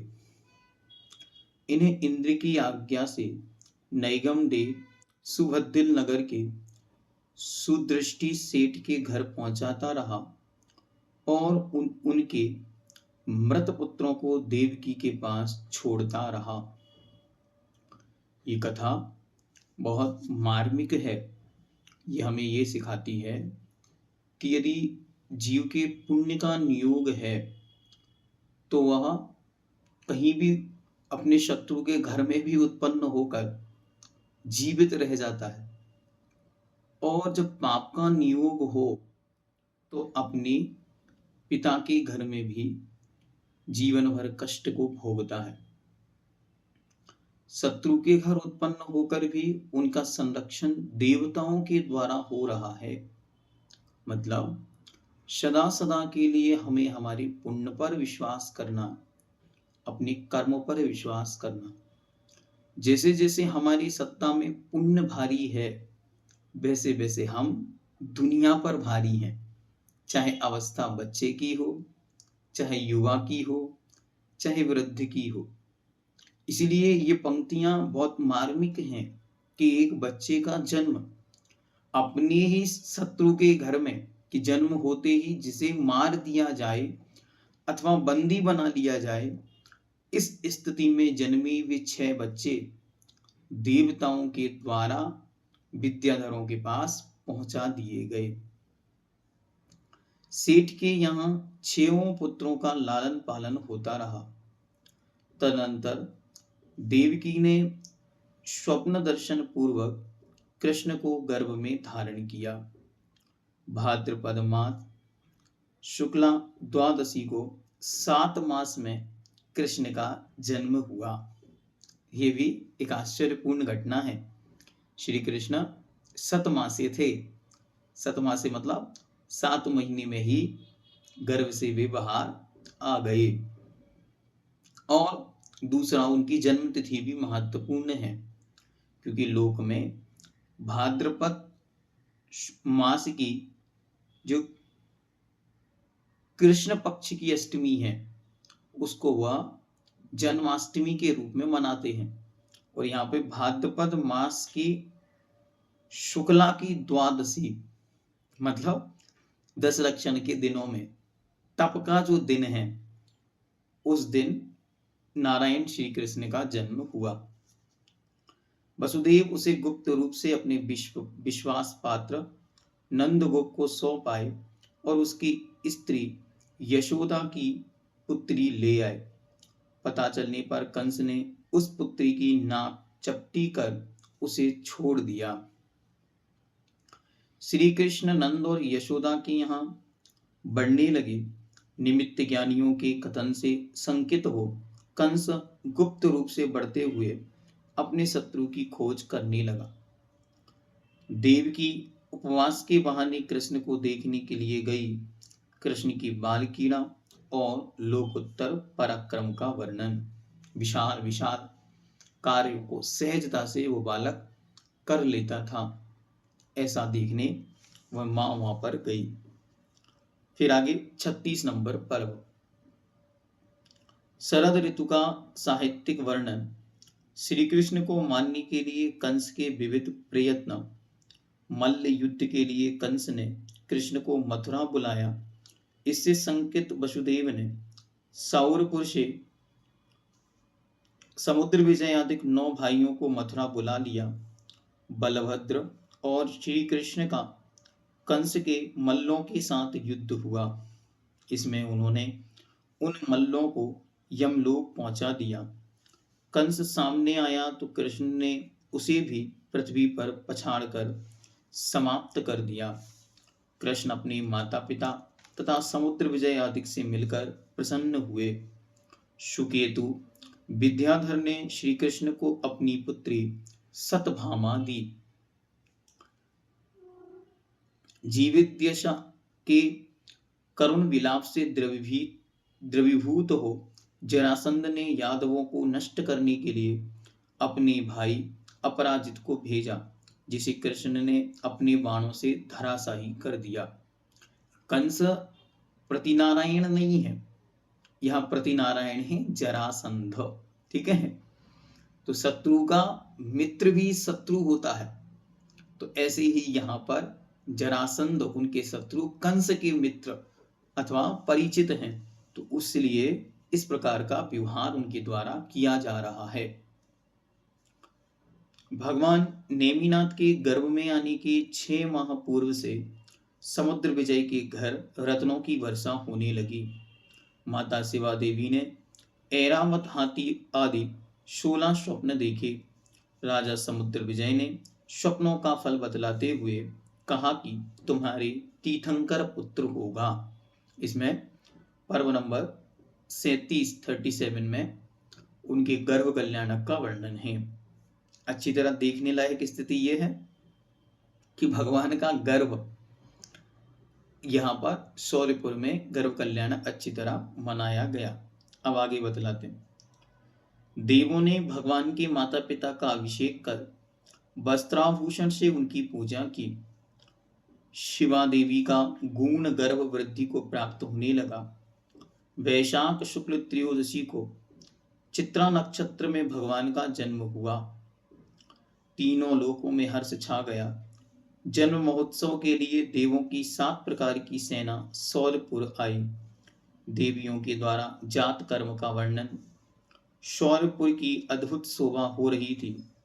इंद्र भगवान को ऐरावत हाथी पर विराजमान कर सुमेरु पर्वत की ओर चला। इसी प्रसंग में ऐरावत हाथी का वर्णन। हर्षमय वातावरण में भगवान का जन्माभिषेक प्रारंभ हुआ। यहाँ भगवान का जन्म भी सौरीपुर में हुआ। ठीक है, सौरीपुर वटेश्वर। फिर द्वारिका क्या है, तो यह अच्छी तरह विचारणीय है कि भगवान का जन्म तो शौरीपुर बटेश्वर, जो वर्तमान में आगरा के नजदीक माना जाता है, वहां हुआ। फिर उसके बाद द्वारिका में क्या हुआ वो आगे बताया जाएगा। ठीक है, इसके बाद 39 नंबर, इंद्र द्वारा भगवान का स्तवन। देवों द्वारा संकादिक वादित्यों का वादन और भगवान की परिचर्या का वर्णन, किस प्रकार उन्होंने भगवान की सेवा की, इस सब का वर्णन बतलाया। इसके बाद आगे 40वां पर्व, यादवों द्वारा अपने भाई अपराजित का वध। सुन जरासंध बहुत कुपित हुआ और उसका वध करने के अभिप्राय से शौर्यपुर की ओर चल पड़ा। जब यादवों को पता चला कि वे परस्पर मंत्रणा कर सौरपुर से पश्चिम दिशा की ओर चल दिए। विंध्याचल के वन में एक देवी ने कृत्रिम चिताएं जलाकर तथा यादवों के नष्ट होने का मिथ्या समाचार सुनाकर जरासंध को वापस लौटा दिया। ठीक, वहां से वे लोग, क्योंकि वो वहां थे सौरपुर, जो वर्तमान में दिल्ली आगरा के नजदीक बटेश्वर, वहां से वो लोग इस तरफ जयपुर की तरफ राजस्थान की ओर आगे बढ़े। तो उन्हें वहीं पर किसी स्थान पर इस तरीके की प्रूपणा बनाई गई जिससे कि वह वहां पर मृतक के समान दिखा दिए गए, तो वह वापस लौट गया। ये भी बहुत बड़ा एक प्रश्न चिन्ह है कि तीर्थंकर परमात्मा जैसे जिस कुल में जन्मे, उन तीर्थंकर के जहां रत्न वर्षे 6 महीने, उस नगर को छोड़कर उन लोगों को भागना पड़ा। वो तीर्थंकर बालक को गोदी में लेकर अपने नगर को छोड़कर भागना पड़ा। ये पूरी कथा अपने आप में एक अलग ही दिशा की ओर ले जाती, हम लोगों को जीवन के पूरे पहलुओं को मतलब छूती है कि तीर्थंकर परमात्मा जैसे जन्म, गर्भ में आने के 6 महीने पहले से नगर का वसना, रत्नों का वर्षना, सब चीजें होने के बाद भी नगर छोड़ना पड़ा शत्रुओं के कारण। इस तरीके से शत्रु भी क्या तीर्थंकर से बलवान हो गए? नहीं, कभी कभी नियोग ही ऐसा होता है, इसलिए ऐसा जानना। समुद्र विजय आदि के द्वारा समुद्र की शोभा का अवलोकन, और वे लोग वहां से भागते भागते और गुजरात राज्य में समुद्र के किनारे पहुंच गए। मतलब राजस्थान से वे इस तरीके से क्रॉस किए कि पाकिस्तान बॉर्डर की ओर बढ़ गए। ठीक है, राजस्थान से क्रॉस करते करते और वे आगे गुजरात राज्य में अंत में पहुंच गए, जहां उन्होंने समुद्र देखा और उसी तरफ आगे बढ़ने लगे। कृष्ण ने अष्टम भक्त कर पंच परमेष्टि का ध्यान किया। अच्छी तरह विचार करो और इस पंक्ति को नोट डाउन कर लो। जब भी किसी विशेष कार्य की सिद्धि करनी हो और बहुत समय से काम नहीं बन रहा हो, तब क्या करो?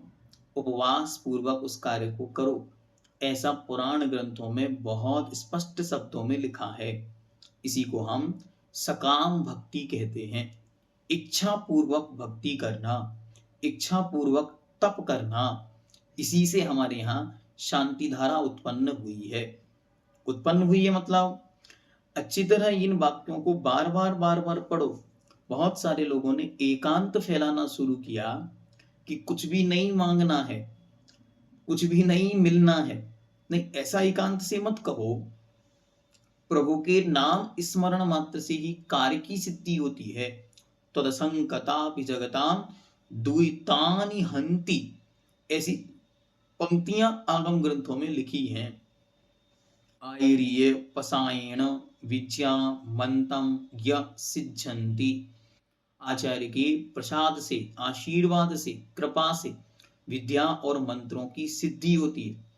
और ऐसे पुराण ग्रंथों में तो सैकड़ों प्रमाण आपको मिल जाएंगे।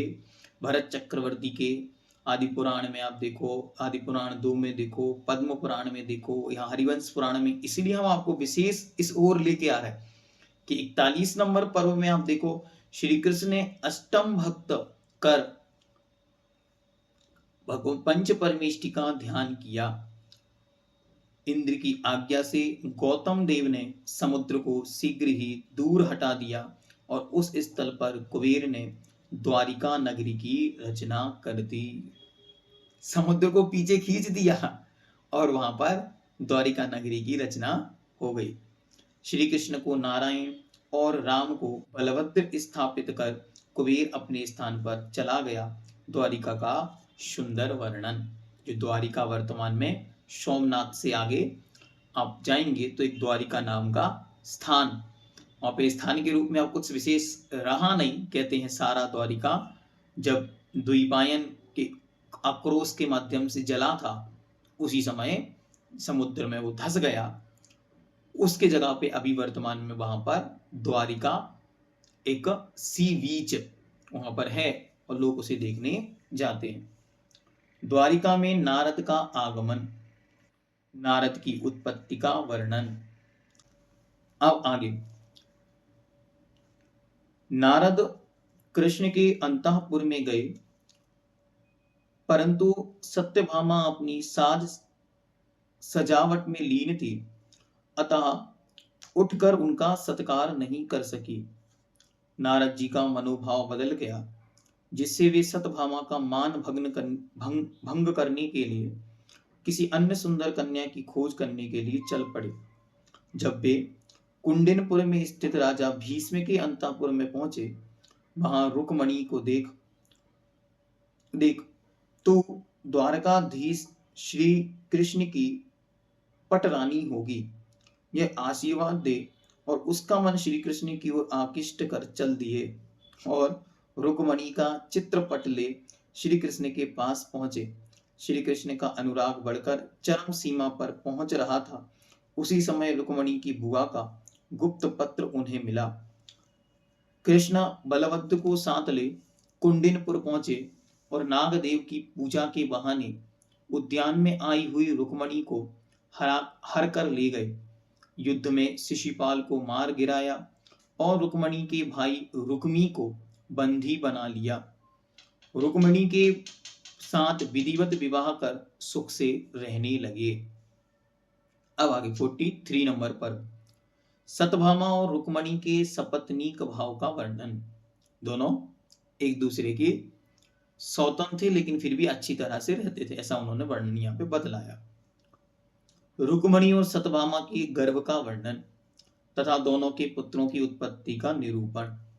रुक्मणी के पुत्र को पूर्व भव का बैरी धूमकेतु नाम का असुर हर ले गया और खदरा अटवी में के तक्षशिला के नीचे दबा दिया।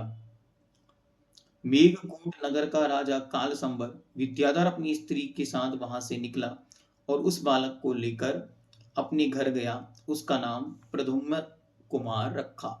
इनका अपना एक पूरा स्वतंत्र जीवन चरित्र पूर्व भवादिक का विस्तृत वर्णन देखने को मिलता है, जिस ग्रंथ का नाम है प्रद्युम्न चरित्र। रुक्मणी का विलाप, कृष्ण के द्वारा दी गई सांत्वना, नारद का आगमन और सीमंदर स्वामी द्वारा पद्मरंद चक्रवर्ती के प्रश्नोत्तर में प्रद्युम्न के पूर्व भव का वर्णन, नारद का मेघकूट जाकर कालसंबर के यहाँ प्रद्युम्न को स्वयं देखना और लौटकर कृष्ण तथा रुक्मणी को सब समाचार सुनाने का वर्णन। सत्यभामा के पुत्र का नाम भानु कुमार रखा गया। श्री कृष्ण का जाम्बती, लक्ष्मणा, सुशीमा, गौरी, पद्मावती और गंधारी के साथ विवाह हुआ। ये विशेष आपको ध्यान रखना, श्री कृष्ण की स्त्रियां। इसके बाद 45, किसी समय यादवों के भानेज यदुष्ठर, भीम, अर्जुन, सहदेव और नकुल द्वारिका आए। यादवों ने उनका अच्छा सत्कार किया। कुरुवंश के राजाओं का वर्णन करते हुए पांडवों की उत्पत्ति, पांडु के बाद दुर्योधन आदि कौरवों और युधिष्ठिरों आदि पांडवों के बीच होने वाले संघर्ष का वर्णन। यहाँ से जो मेन महाभारत है वो यहाँ से प्रारंभ होती है कि किस प्रकार से लड़ाई की भूमिका बनती है। लाक्षागृह में आग लगवा देने से पांडव अपनी माता कुंती के साथ अज्ञात रूप से बाहर निकल गए और अनेक जगह भ्रमण करते रहे। अंत में माकंदी नगर के राजा द्रुपद की पुत्री द्रौपदी को स्वयंवर में अर्जुन ने प्राप्त किया और युद्ध में विरोधी राजाओं को परास्त कर प्रकट हुए। इसके बाद हस्तिनापुर में प्रवेश कर सुख से रहने लगे। आगे 46 नंबर, पांडव दुर्योधन के साथ जुआ खेले और अपना सब राजपाट हारकर 12 वर्ष तक अज्ञातवास के लिए निकल पड़े। इसी अज्ञातवास के समय विराट नगर, जो वर्तमान में जयपुर के पास है, और ऐसा कहते हैं कि जयपुर भी इसी के अंडर में आता था। विराट राज्य था, विराट नगर नाम का राज्य था और उसके मत्स्यसेन नाम का राज्य था और उस मत्स्यसेन राज्य की विराट नगरी राजधानी थी और जयपुर आदि एरिया जो है सब कुछ इसी के अंदर में आता था। विराट नगर में द्रौपदी के ऊपर कुदृष्टि करने पर भीमसेन ने कीचक की अच्छी मरम्मत की, जिससे वह मुनि होकर तपस्या करने लगा। कीचक के 100 भाइयों ने तेज दिखाया तो उन्हें जलती चिता में भस्म कर दिया। कीचक मुनि ने केवल ज्ञान प्राप्त कर निर्वाण प्राप्त किया। एक ही जीवन में किस प्रकार की स्थितियां देखने को जीव को मिलती हैं। इसलिए किसी का भी अतीत देखकर उसका वर्तमान अथवा भविष्य का हमें निर्णय नहीं करना चाहिए। ये इन पुराण ग्रंथों से विशेष शिक्षा हमको लेनी चाहिए। हम देख रहे हैं कि ये तो पापी है, गरीब घर में जन्मा है, माता पिता इसके ऐसे थे। कल मेरे मन में वही चिंतन बार बार चलता रहा, हरिवंश की उत्पत्ति का वर्णन। हाँ, कैसे उसकी उत्पत्ति हुई। एक राजा निकल रहा है, किसी पर स्त्री पर उसकी दृष्टि चली गई, उसे उठाकर वहां से ले गया और उनके निमित्त से किस प्रकार उन्होंने मुनि को आहार दे दिए। मुनि को आहार देने से भोग भूमि में उत्पन्न हो गए, फिर अगले भाव में फिर वहां से वापस आ गए, वापस आकर फिर यहाँ पुत्र की उत्पत्ति हुई। इस प्रकार किस प्रकार से जीवन चक्र चलता है। तो ये बहुत अच्छा यहाँ पे कीचक मुनि को केवल ज्ञान प्राप्त हुआ। 47 कीचक का उपद्रव शांत कर पांडव हस्तिनापुर वापस आ गए। धीरे धीरे दुर्योधन का दुर्प्रभाव फिर से बढ़ने लगा, इसलिए वे पुनः दक्षिण की ओर चले गए। बिंदवन में तपस्वी विदुर से युधिष्ठिर की भेंट हुई। क्रम क्रम से पांडव द्वारिका पहुंचे और समुद्र विजय आदि से मिलकर प्रसन्न हुए। युधिष्ठिर आदि को लक्ष्मीमती आदि कन्याएं प्राप्त हुई। प्रद्युम्न कुमार की चेष्टाओं का वर्णन। प्रद्युम्न कुमार की सेवा देख काल संबर की स्त्री कनकमाला काम से बेहल हो गई और प्रद्युम्न को रिझाने का प्रयत्न करने लगी। ये इतिहास की सबसे कठिन परिस्थिति प्रद्युम्न कुमार के सामने आन खड़ी हुई, जिसे वो बचपन से अपनी मां समझता था, या मां रूप में ही थी, क्योंकि उसी ने उसका पालन किया था। वो काल संबर की स्त्री विद्याधरी उसके सौंदर्य को देखकर उसी पर मोहित हो गई, और इस मोहपने से ही उसने ये जान लिया कि ये मेरी मां नहीं हो सकती, क्योंकि यदि मां होती तो इस तरीके की परिणति कभी नहीं होती। इस तरीके की परिणति ही ये बता रही है कि ये मेरी मां तो नहीं है, ऐसा उन्होंने जान लिया। प्रद्युम्न का द्वारिका आना और तरह तरह की अद्भुत चेष्टाएं दिखाना। फिर 48 नंबर सत्यभामा के शुभानु और जामवती के शंभु, जो शंभु कुमार हैं, शंभ नामक पुत्र की उत्पत्ति हुई। शुभानु और शंभ की लीलाएं सबका मन मोहती थी। इसी प्रसंग में वसुदेव ने अपनी पूर्व कथा कही। यदुवंश के कुमारों का वर्णन, कृष्ण की छोटी बहन की सुंदरता और तपस्या का वर्णन। इसी प्रसंग में मुनिराज ने उसके भवांतरों का वर्णन किया। विंध्याटवी में उसे सिंह ने खा लिया, सिर्फ 3 अंगुलियां बची। उसमें त्रिशूल की कल्पना कर लोग उसे दुर्गा के नाम से पूजने लगे। और इस प्रकार जो वर्तमान में देवी पूजा, शक्ति पूजा की जो परंपरा है, उसका यहाँ पे बहुत सुंदर वर्णन इन्होंने किया कि किस प्रकार वह स्त्री वहां पर ध्यान करती थी, जिसके कारण उसका सफेद साड़ी में वो रहती थी, तो लोग उसे वन देवी के रूप में पूजने लगे। और अंत में वह जब सिंह के द्वारा या किसी जानवर के द्वारा खा ली गई तो उसकी 3 अंगुलियां वहां बची, तो लोगों ने सोचा कि वो अपना प्रतीक छोड़कर यहाँ से चली गई। इस प्रकार वहां पर बलि चढ़ाना आदि की प्रथाएं प्रारंभ हो गई। फिर द्वारिका में यादवों के बढ़ते वैभव को सुन जरासंध का क्रोध भड़क उठा और वह युद्ध करने के लिए युद्धत हो गया। दोनों ने एक दूसरे के प्रति अपने अपने दूत भेजे। तदनंतर युद्ध प्रारंभ हुआ। युद्ध का अवान्तर वर्णन। राजा रुधिर का पुत्र भी हिरण्यनाभ मारा गया, जिससे एक ओर हर्ष और दूसरी ओर विषाद छा गया। युद्ध अपने पूर्ण उत्कर्ष पर पहुंच गया और श्री कृष्ण के द्वारा जरासंध मारा गया। इस प्रकार प्रतिनारायण को मारकर वे संपूर्ण वैभव को स्वामी हो गए। ये बात हमेशा आपको ध्यान रखनी है कि हमेशा शक्तिशाली प्रतिनारायण होता है। खलनायक हमेशा पूरी पिक्चर में बलवान रहता है, जिसको हम विलन बोलते हैं।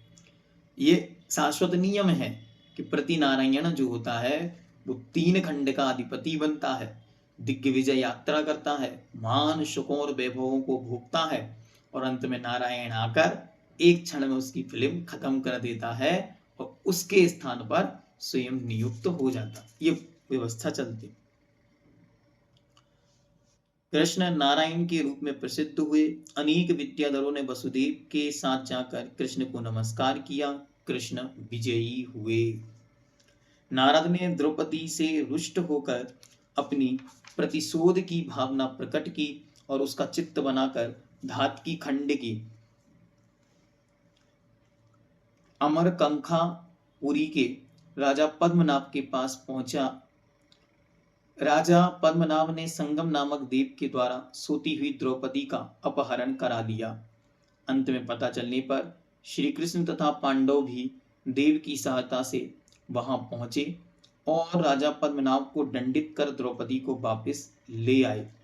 असामयिक हंसी के कारण कृष्ण पांडवों पर अप्रसन्न हो गए, जिससे पांडव दक्षिण समुद्र के तट पर चले गए और मथुरा नगरी बसाकर रहने लगे। श्री कृष्ण की सभा में नेमी कुमार गए और प्रसंगवश सबसे अधिक बलवान कौन है इसकी परीक्षा हुई। कृष्ण नेमिनाथ के बल से परास्त हो गए। ये बहुत खतरनाक वर्णन यहाँ पर मिलता है। दोनों के बीच में आपस में तनातनी छिड़ गई। यादवों की जल कीड़ा का वर्णन। नेमिनाथ के विवाह के लिए स्वीकृति पाकर कृष्ण ने विवाह के लिए राजमती को निश्चित किया। बारात जूनागढ़ जा रही थी, किंतु मार्ग में रुद्ध पशुओं को देख कुमार को वैराग आ गया और रस में भंग हो गया। इस प्रकार नेमिनाथ को वैराग उत्पन्न हो गया, जिसका प्रसंग सर्वथा विदित है, सबको पता है। लेकिन मूल रूप में ये पूरा का पूरा एपिसोड श्री कृष्ण के द्वारा तैयार किया गया था।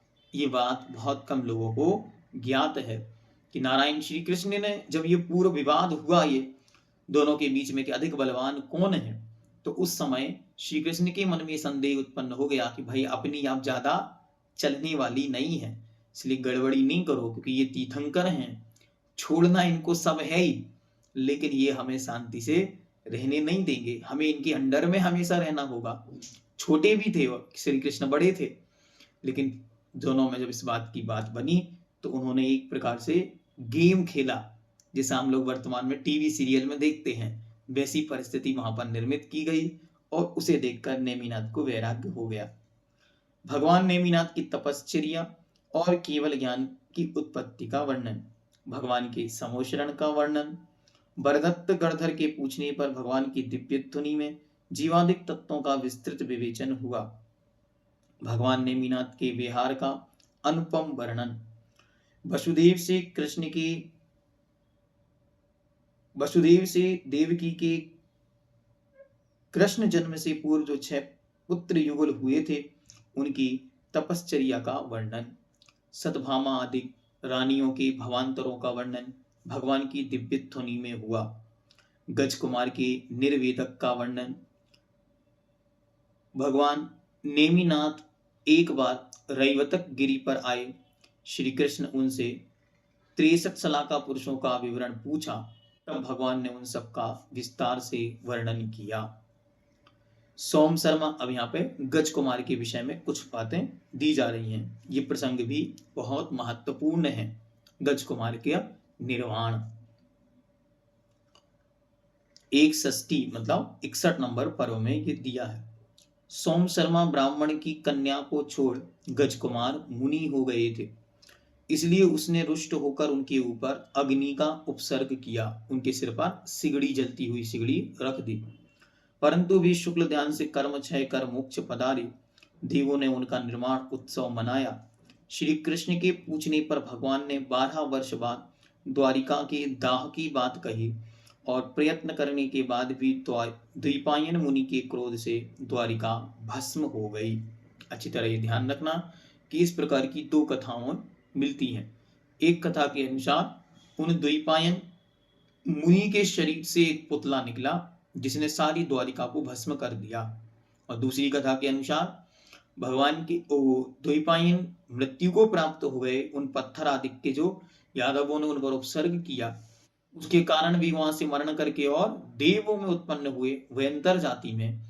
और वहां जब उन्होंने अविद्या ज्ञान से जाना, जाति स्मरण से, कि मैं यहाँ कैसे आया, तो उस देव ने वहां से आकर के और अग्नि वृष्टि करी जिससे कि सारी द्वारिका जल गई। श्री कृष्ण और बलदेव भ्रमण करते करते कौशंब वन में पहुंचे। वहां कृष्ण को प्यास ने सताया। बलदेव पानी के लिए गए और श्री कृष्ण पीतांबर ओढ़कर पड़ गए। उसी समय धोखे से जरत कुमार के बाण से उनके पदतल में चोट लगी। उत्तम भावनाओं का चिंतन करते करते कृष्ण की मृत्यु हो गई। एक तीर के लगत कृष्ण की बिनस गई काया, और एक तीर के लगत कृष्ण की बिनस गई माया। अच्छी तरह अभी इस पंक्ति पर विचार करो और फिर इस पूरे चरित्र में इस पाठ को पढ़ो, 62 नंबर सर्ग को। आपको ऐसा लगेगा, आश्चर्य होगा, करोड़ों करोड़ों तीर बाण बरसे होंगे युद्धों में, उन सबका एक तीर उसके शरीर को छू नहीं पाया। और जब मृत्यु सामने आई तो एक तीर के लगत कृष्ण की बिनस गई काया। और किसके द्वारा लगा वो तीर? अपने ही स्वयं के वंश के किसी एक भाई के माध्यम से प्राप्त तीर से वह मल को प्राप्त हो गए। नारायण को कौन नहीं बचा पाया? तो चक्र रत्न हलधर सा भाई काम नहीं आया।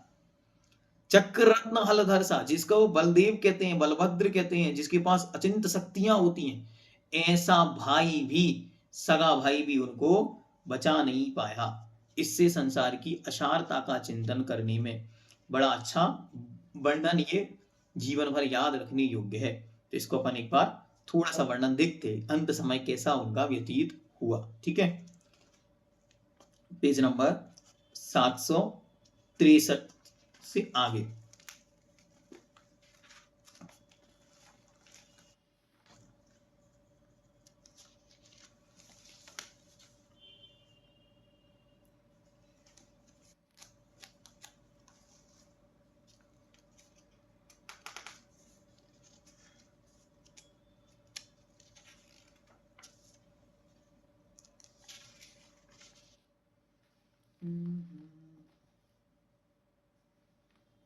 दिया 763 है लेकिन 736 है।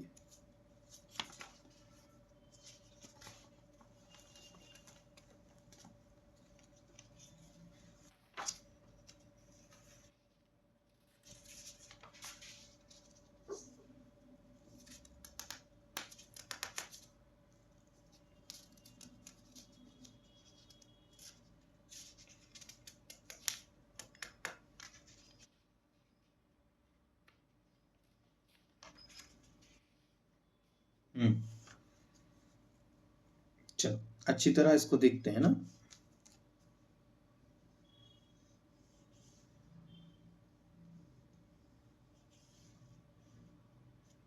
Page number 164।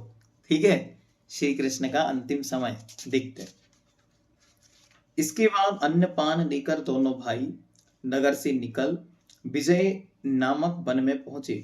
वहां उन्होंने एक सुंदर सरोवर देखा। सरोवर में स्नान कर हृदय में स्थित जिनेन्द्र भगवान को नमस्कार कर नाना प्रकार का भोजन किया। अच्छी तरह ध्यान रखो, हृदय में भी जिनेन्द्र भगवान की स्थापना होती है और उसको नमस्कार करके भी जीवन यापन होता है। अत्यंत शीतल पानी पिया और क्षण भर विश्राम किया। विश्राम के बाद दोनों वीर फिर दक्षिण दिशा की ओर चले और चलते चलते दूसरों के लिए अत्यंत दुर्गम ऐसे कौशंभी, हाँ कहाँ है तो वर्तमान में इलाहाबाद प्रयागराज से 60-65 किलोमीटर दूर ये कौशंभी नाम का स्थान है। ठीक है, कौशंभी नाम के भयंकर वन में प्रविष्ट हुए।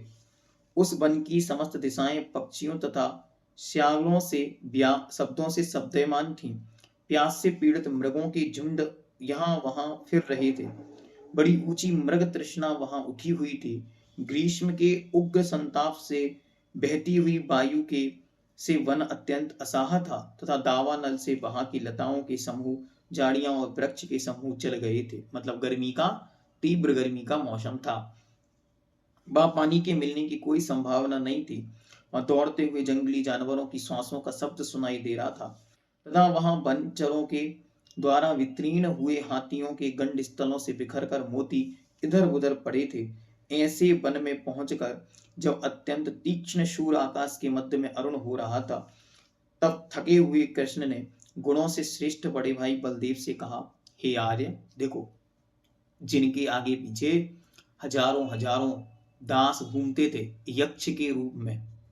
हाँ, ध्यान में सुनो, जो यक्षों की पूजा करते हैं, देवी देवताओं को मनाते हैं, यहाँ वहां के देवी देवताओं की पूजा करके सोचते हैं कि ये हमारा कुछ हित करेंगे, उनके लिए ये प्रसंग बहुत प्रेरणादायक है कि जब तक उन कृष्ण का पुण्य सहाय था, तब तक उनके चक्र की रक्षा करने के लिए हजारों यक्ष थे।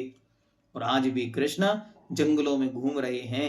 न वन देवता आते हैं, न कोई यक्ष आता है, न कोई कुबेर आता है, और ना ही कोई भाग्य की विधाता आते हैं। ये परिस्थितियां हमको जीवन की स्थिरता का बोध कराती। जीवन की अस्थिरता में संसार में क्या चक्र परिणमन चलता है, इसको सुनो, समझो और बोध को प्राप्त हो। मैं प्यास से बहुत व्याकुल हूं, मेरे ओंठ और तालू सूख रहे हैं, तब इससे आगे मैं एक डग भी नहीं चल सकूंगा। इसलिए हे आर्य, अनादि एवं सारहीन संसार में सम्यक दर्शन की समान तृष्णा को दूर करने वाला शीतल जल मुझे पिलाइए। इस प्रकार कहने पर स्नेह के संचार से उनका मन आर्द्र हो गया। ऐसे बलदेव ने गरम गरम श्वास छोड़ने वाले कृष्ण से कहा, हे भाई, मैं शीतल पानी लेकर अभी तुम्हें पिलाता हूं, तुम तब तक जिनेंद्र भगवान के स्मरण रूपी जल से अपनी प्यास दूर करो। तब तक क्या करो? भगवान का नाम जपो, अरिहंत सिद्ध करो। यह पानी तो थोड़े समय तक के लिए ही प्यास को दूर करता है, पर जिनेंद्र भगवान के स्मरण रूपी पानी पीते ही उसके साथ उस तृष्णा को जड़ मूल से नष्ट कर देता है। तुम यहाँ पर इस वृक्ष की शीतल छांव में बैठो, मैं तुम्हारे लिए सरोवर से शीतल जल लाता हूँ। इस प्रकार छोटे भाई कृष्ण से कहकर उसे अपने हृदय में धारण किए हुए बलदेव अपने श्रम का विचार ना कर पानी लेने चले गए। उधर कृष्ण भी बताई हुई वृक्ष की सघन छाया में जा पहुंचे और कोमल बस शरीर को ढककर मृदु मिट्टी से युक्त पृथ्वी पर पड़े रहे। जिन्हें सोने की सेज और सैयाएं मिलती थीं, वे जमीन पर पड़े हैं। उसी सघन मन में वे थकावट दूर करने के लिए बाएं घुटने पर दायां पैर रखकर क्षण भर के लिए सो गए। शिकार व्यसन का प्रेमी जरथ कुमार अकेला उस वन में घूम रहा था, सो अपनी इच्छाओं से उसी समय उस स्थान पर आ पहुंचा।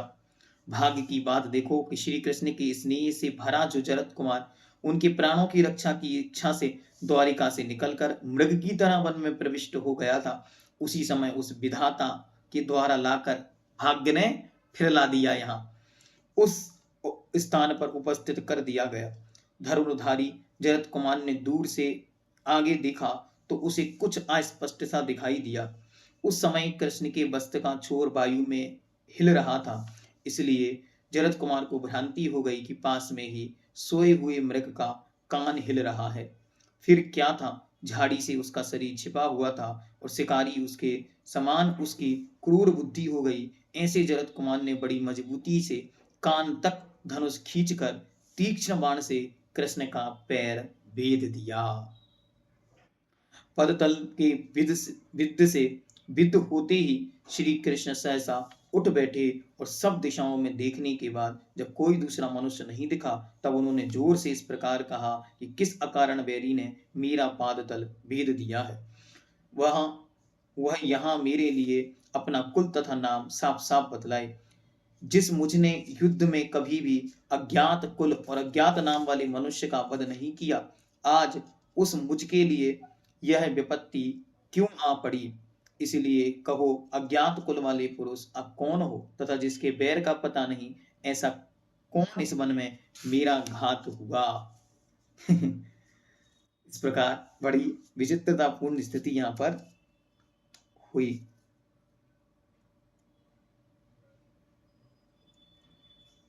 आगे देखते हैं। जरद कुमार के चले जाने पर कृष्ण व्रण की तीव्र वेदना से व्याकुल हो गए। उन्होंने उत्तरामुख होकर पंच परमेष्टि को नमस्कार किया। वर्तमान तीर्थंकर नेमिनाथ जिनेन्द्र को हाथ जोड़कर गुणों का स्मरण करते हुए बार बार नमस्कार किया, क्योंकि जिनेन्द्र भगवान के विहार से पृथ्वी के समस्त उपद्रव नष्ट हो चुके थे, इसलिए सिर रख करके पृथ्वी रूपी सैया पर लेट गए। तदनंतर उन्होंने वस्त्र से अपना समस्त शरीर ढक लिया। सब परिग्रह से उनकी बुद्धि निर्वित्त हो गई थी और जो सबके लिए मित्र भाव को प्राप्त थे, ऐसे श्री कृष्ण इस प्रकार के शुभ विचार को प्राप्त हुए। पुत्र पौत्र स्त्री भाई गुरु बांधव धन्य हैं, जो भविष्यवत का विचार कर अग्नि के उपद्रव से पहले ही तपश्चरण करने लगे। बड़े कष्ट की बात है कि हजारों स्त्रियों और हजारों मित्रगण तप का कष्ट न कर अग्नि के मुख मृत्यु को प्राप्त हुए। कर्म के प्रबल भार से मैंने तप नहीं किया, इसलिए मेरा सम्यक दर्शन ही मुझे संसार पात से बचाने के लिए हस्त का आलंबन रूप हो।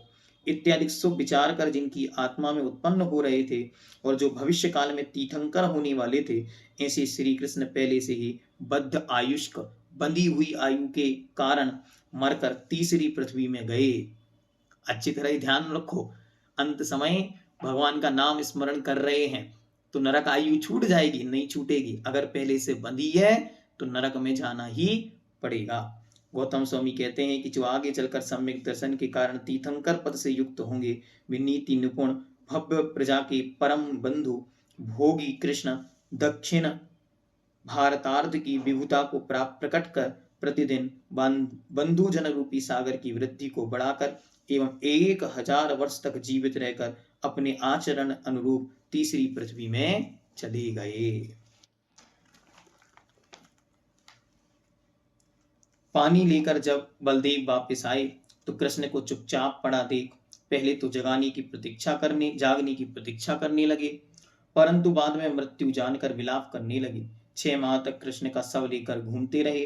अंत में सिद्धार्थ सारथी के जीव देव ने अपनी विक्रिया रूप क्रियाओं से उन्हें संबोधित किया, जिससे उन्हें कृष्ण का तुंगी गिरी पर दाह किया और नेमिनाथ भगवान से परोक्ष दीक्षा ले तप करने लगे। उनकी तपस्या का आश्चर्यकारी वर्णन। भगवान नेमिनाथ विहार करते करते पल्लव देश में पहुंचे। वहां पांडवों ने उनसे अपने भवभवांतर सुने और दीक्षा ले घोर तप किया। पांडवों की तपस्या व उपसर्ग का वर्णन। बलदेव 100 वर्ष तक तप कर ब्रह्म स्वर्ग में देव हुए।